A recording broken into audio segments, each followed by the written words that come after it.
At tale om hobbyer. Hej, hvordan går det? Godt, tak. Og dig? Jeg har det også godt. Hvad laver du i dag? Ikke så meget. Jeg har lidt fritid. Det er dejligt. Hvad laver du gerne i din fritid? Jeg læser gerne bøger. Hvilke bøger læser du? Jeg kan lide romaner og krimier. Det lyder spændende. Og hvad er dine hobbyer? Jeg dyrker gerne sport. Hvilken sport dyrker du? Jeg jogger tit. Hvor tit jogger du? 3 gange om ugen. Det er meget. Ja, det hjælper mig med at slappe af. Det tror jeg på. Har du andre hobbyer? Ja, jeg lytter gerne til musik.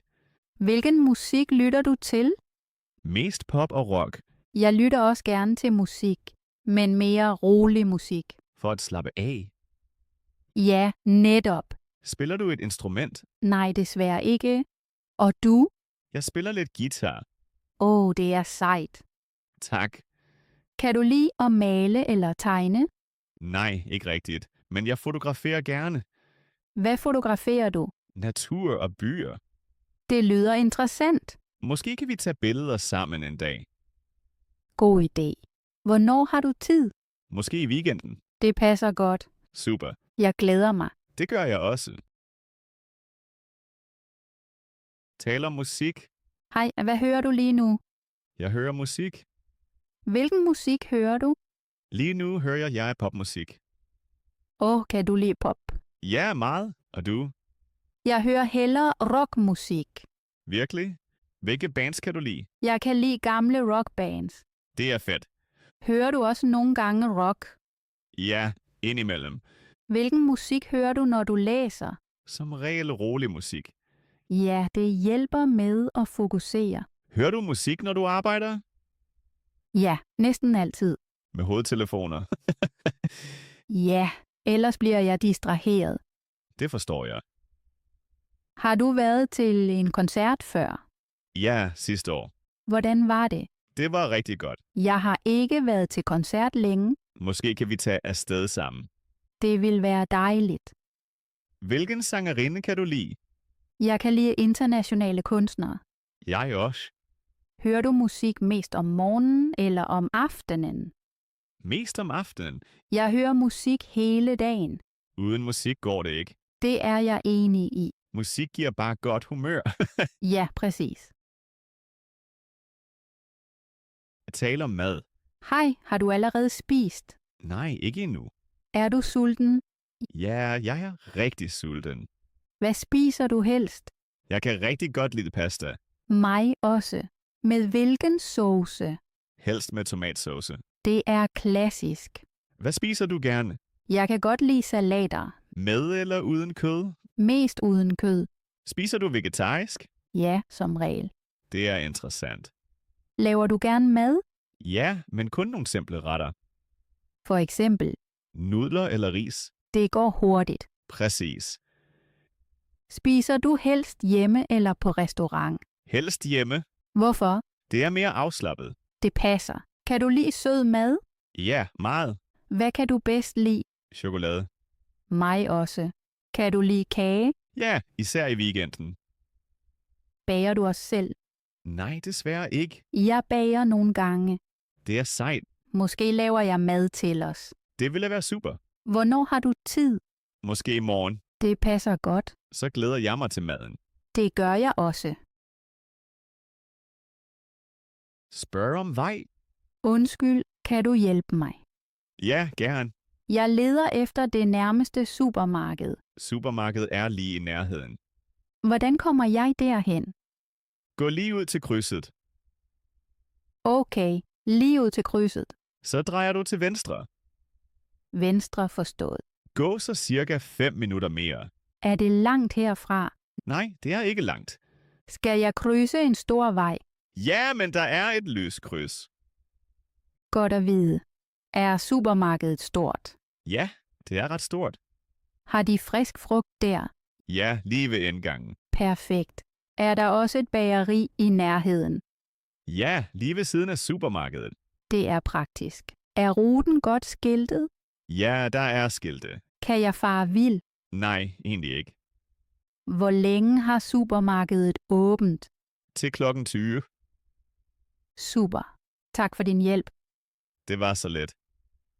Kommer du også herfra? Ja, jeg bor her. Så kender du området godt. Ja, lidt. Jeg er ny her. Så velkommen. Tak. Jeg ønsker dig en god dag. Tak i lige måde. Hej hej. Hej hej. Tale om familien. Hej, hvordan går det? Jeg har det godt. Dejligt. Har du talt med din familie i dag? Ja, jeg ringede til dem i morges. Det er godt. Hvor stor er din familie? Vi er 4 personer. Hvem er i din familie? Mine forældre, min søster og jeg. Har du en yngre eller ældre søster? Jeg har en yngre søster. Hvor gammel er hun? Hun er 18 år gammel. Kommer I godt ud? Ja, vi kommer rigtig godt ud. Det glæder mig. Og dine forældre? Mine forældre bor i en anden by. Ser I hinanden tit? Cirka en gang om måneden. Det er ikke så sjældent. Ja, vi prøver at ses tit. Har du også bedsteforældre? Ja, mine bedsteforældre lever stadig. Besøger du dem nogle gange? Ja, så tit som muligt. Det er dejligt. Hvordan er din familie i weekenden? Vi er som regel afslappede. Mødes I for at spise? Ja, vi spiser tit sammen. Det kan jeg også godt lide. Hvordan er min familie? Din familie virker meget varm. Ja, vi er meget tætte. Det kan man mærke. Familie er meget vigtig for mig. Mig også. Dejligt, at vi kunne tale om det. Ja, det var dejligt. Taler om arbejde. Hej, hvordan var din arbejdsdag? Ret god. Hvad lavede du i dag? Jeg havde mange møder. Det lyder hårdt. Ja, lidt. Arbejder du længe i dag? Nej, jeg har tidligt fri. Det er dejligt. Hvad arbejder du med? Jeg arbejder på kontor. Inden for hvilket område? I marketing. Spændende. Kan du lide dit job? For det meste, ja. Hvad kan du lide ved det? Arbejdet er varieret. Det er vigtigt. Har du også stressede dage? Ja, nogle gange meget. Hvordan håndterer du stress? Jeg holder pauser. Det er godt. Arbejder du i et team? Ja, med 5 kolleger. Forstår I hinanden godt? Ja, vi er et godt team. Det betyder meget. Arbejder du hjemmefra? Nogle gange. Kan du lide det? Ja, det sparer tid. Jeg arbejder også hjemme nogle gange. Det er praktisk. Hvad laver du efter arbejde? Jeg slapper af. Hvordan for eksempel? Jeg går en tur. Det lyder godt. Og du, hvordan var dit arbejde? Også godt, men lidt stresset. Så trænger du til en pause. Ja, det gør jeg. Lad os drikke noget senere. God idé. Om at lære dansk. Hej, lærer du dansk? Ja, jeg lærer dansk. Hvor længe har du lært dansk? I et år? Det er længe. Ja, men det er ikke altid let. Hvad synes du er svært? Grammatikken er svær. Det er sådan for mange. Lærer du dansk på et kursus? Ja, jeg går på et sprogkursus. Hvor tit har du undervisning? 3 gange om ugen. Det er godt. Øver du også hjemme? Ja, jeg øver hver dag. Hvordan øver du? Jeg læser tekster og hører podcasts. Det er en god metode. Taler du også dansk i hverdagen? Ja, så ofte som muligt. Med hvem taler du dansk? Med kolleger og venner. Er du bange for fejl? Ja, nogle gange. Det er helt normalt. Fejl hjælper dig med at lære. Det er sandt. Hvad er sjovt ved at lære dansk? At lære nye ord. Har du et yndlingsord? Ja, ordet hygge. Hygge er et dejligt ord. Hvorfor lærer du dansk? Jeg bor her og har brug for sproget. Det er en god motivation. Vil du tale flydende dansk? Ja, det er mit mål. Det klarer du helt sikkert. Tak, det motiverer mig. Lærer du helst alene eller med andre? Helst med andre. Så kan vi øve sammen. Det vil være super. Så taler vi oftere dansk. Meget gerne. At tale om sundhed. Hej, hvordan har du det i dag? Fint nok, men jeg er lidt træt. Har du sovet dårligt? Ja, jeg har ikke sovet godt. Det er ikke godt. Er du tit træt for tiden? Ja, især i hverdagene. Arbejder du meget lige nu? Ja, jeg har meget stress. Det mærker man hurtigt i kroppen. Det er rigtigt. Dyrker du sport lige nu? Ikke så tit som før. Måske mangler du motion. Ja, det kan være. Jeg går tit en tur om aftenen. Det er en god idé. Spiser du sundt lige nu? Ikke altid. Hvad spiser du for det meste? Tit hurtig mad. Det kender jeg. Drikker du nok vand? Nok ikke. Det er vigtigt for sundheden. Ja, det har du ret i. Har du været syg for nylig? Nej, heldigvis ikke. Det er godt. Går du regelmæssigt til lægen? Kun når jeg virkelig er syg. Forebyggelse er også vigtig. Ja, det glemmer jeg tit. Prøver du at undgå stress? Jeg prøver, men det er svært. Pauser hjælper tit. Det bør jeg gøre oftere. Lytter du til din krop? Nogle gange for lidt. Så pas bedre på dig selv. Tak for rådet. Sundhed er det vigtigste. Der har du helt ret. Pas godt på dig selv. Det gør jeg. At tale om sin rutine. Hej, hvordan ser din hverdag ud? Oftest står jeg op 7:00. Hvad gør du først om morgenen? Jeg tager et bad og laver kaffe. Drikker du kaffe hver morgen? Ja, uden kaffe går intet. Spiser du også morgenmad? Ja, som regel spiser jeg brød.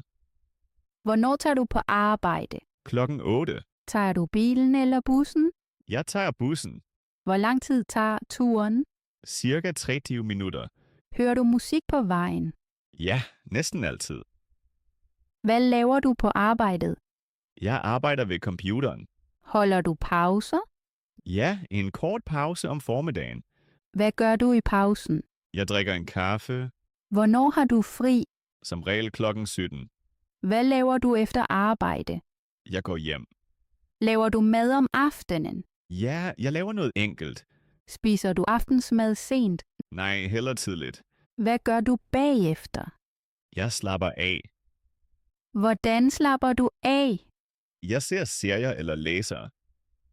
Lærer du også om aftenen? Ja, jeg lærer dansk. Hvornår går du i seng? Omkring 23:00. Er det det samme hver dag? Som regel ja. Kan du lide faste rutiner? Ja, de giver mig struktur. Det kan jeg godt forstå. Og hvordan er din rutine? Min er lignende. At tale om ferie. Hej, var du på ferie i år? Ja, jeg var på ferie i sommer. Hvor var du? Jeg var i Spanien. Det lyder dejligt. Ja, det var meget afslappende. Hvor længe var du der? 2 uger. Det er en god tid. Ja, jeg kunne slappe godt af. Var du alene eller med venner? Jeg var der med venner. Hvad lavede I? Vi var på stranden og i byen. Rejste I meget rundt? Ja, vi besøgte flere steder. Hvordan var vejret? Mest solrigt og varmt. Perfekt til ferie. Præcis. Spiser du god mad? Ja, meget god mad. Hvad smagte bedst? Tapas var super. Det tror jeg. Tog du mange billeder? Ja, virkelig mange. Viser du mig dem senere? Ja, gerne. Havde du også tid til at slappe af? Ja, næsten hver dag. Det er vigtigt. Ja, hverdagen er tit stressende. Vil du snart rejse igen? Ja, måske næste år. Hvor vil du rejse hen? Måske til Italien. Italien er skønt. Har du været der før? Ja, jeg elsker Italien. Så kan du give mig tips. Meget gerne. Ferie er bare vigtigt. Det er jeg enig i. Man får ny energi. Præcis.